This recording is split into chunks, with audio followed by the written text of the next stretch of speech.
Hello ladies and gentlemen, and welcome back to Red Devils TV, the realest channel on YouTube. But before we get into today's video, make sure you leave a like on the video, subscribe if you are new, and let's get right into the video about talking about Manchester United's upcoming game in the FA Cup against Wigan. Now, I'm not going to sit here and talk about Wigan like I watch them religiously and I know all their tactics and blah blah blah blah. But let's be honest, the stats are there. Wigan are currently 18th in League One, and they're currently also struggling to avoid relegation at the moment. They're currently 4 points for being in the relegation zone, and they're struggling at the moment, only winning one game in their last 6, and the other fixtures they've drew 2 and lost 3. So realistically, with a team like Man United and a team like Wigan, we should be absolutely demolishing Wigan, whether what team we put out. And I personally believe Erik Ten Hag is going to go strong. Now you might be thinking, why should we go in strong against a team that's struggling in League One? Now let me tell you, I think it's because United need to win the FA Cup. And what I mean by that is because we're already out of Europe, we're already out of the Carabao Cup, and we don't stand a chance in the Premier League. So realistically, if Erik Ten Hag wants to keep his job quite safe, he needs to go deep into a competition and try and win a trophy. And the FA Cup is his only opportunity to do so. So personally for me, Erik Ten Hag will be going for a strong 11. There's rumours that Onana's not going to AFCON yet. He's going to be playing in this game against Wigan and the game against Spurs at the following weekend, and then going to AFCON a day later. For me, I think that's an absolute joke, because at the end of the day, Biende should be trusted as our number 2. But there's something not right here about what's going on behind the scenes, whether Onana is scared about losing his place and wants to stay until he's actually been forced to go on a plane to the AFCON, or Erik Ten Hag doesn't trust Biende and doesn't think he's got a good enough number 2 backup. If that's the case, why did you get rid of Matic Kovar? You know, he's currently out on loan as Bayern Leverkusen's backup number 2 and has played a few games for them in the Europa League. Seems to be doing quite well. And let's talk about Tom Heaton as well. I don't know why he's still here. If Erik Ten Hag doesn't trust his backup number 2, then why has he got rid of the likes of Matic Kovar? I just think that Erik Ten Hag is going to go very strong in this game against Wigan, and you might be thinking why, but at the end of the day, you might look at the fixtures that have happened today, and a lot of Premier League teams have struggled against the lower sides, and this is what makes the FA Cup the perfect competition, because it gives every single team in all of England a chance to compete for one massive trophy. Now, all the time, the big teams normally win the FA Cup, but at the end of the day, it gives them smaller teams a chance, smaller teams to give them massive away days, or host massive Premier League teams to come to their stadiums and give their fans an experience they just can't forget. And that's what's perfect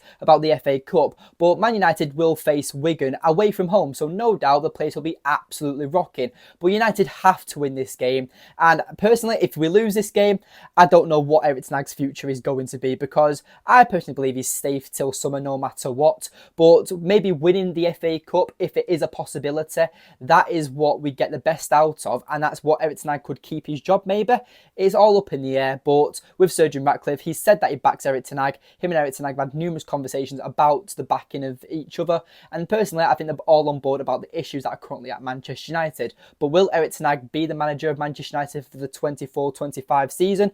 I'm not too sure, but winning the FA Cup and getting deep into the FA Cup, like we went to the final last year and we lost 2-1 to Man City, which then went on to win a treble. But let's forget about that. But at the end of the day, I personally believe that United should be going strong in this game, because we need to set a statement. When was the last time United actually thrashed someone? And I think we've got it in our locker if we use the correct team. So this is a team that I think Erik Ten Hag should be going for. In goal, Andre Onana is our best keeper, debatefully. But at the end of the day, Biende, we've not seen him play, and I don't think Erik Ten Hag is going to stop Andre Onana from going to the AFCON to play Biende. So Onana is my choice as goalkeeper. With Wigan, we know what they're going to do. They're going to be doing counter-attacking football. They're going to drop back and counter-attack. So we need attacking-minded players. And for me, Diogo Dalot and Luke Shaw as our fullbacks is the correct choice to go for. And the centre-backs, Rafael Varane and Lisandro Martinez. The Butcher returns alongside with the player just sitting in front of him, Casemiro. I expect Erik Ten Hag to go all out in this game, playing our best players.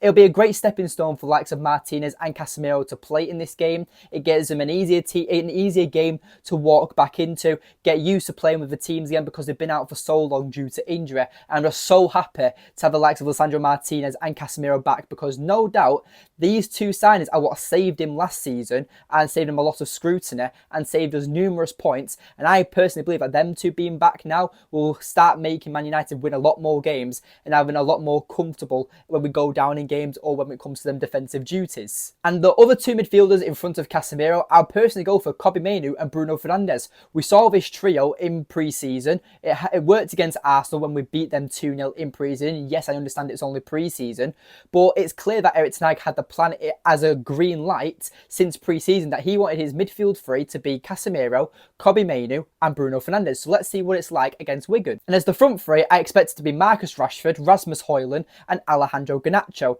That front three worked brilliantly against Aston Villa. Yes, we went on to lose 2-1 to Nottingham Forest the following game, which was in pure Manchester United fashion, failed us miserably.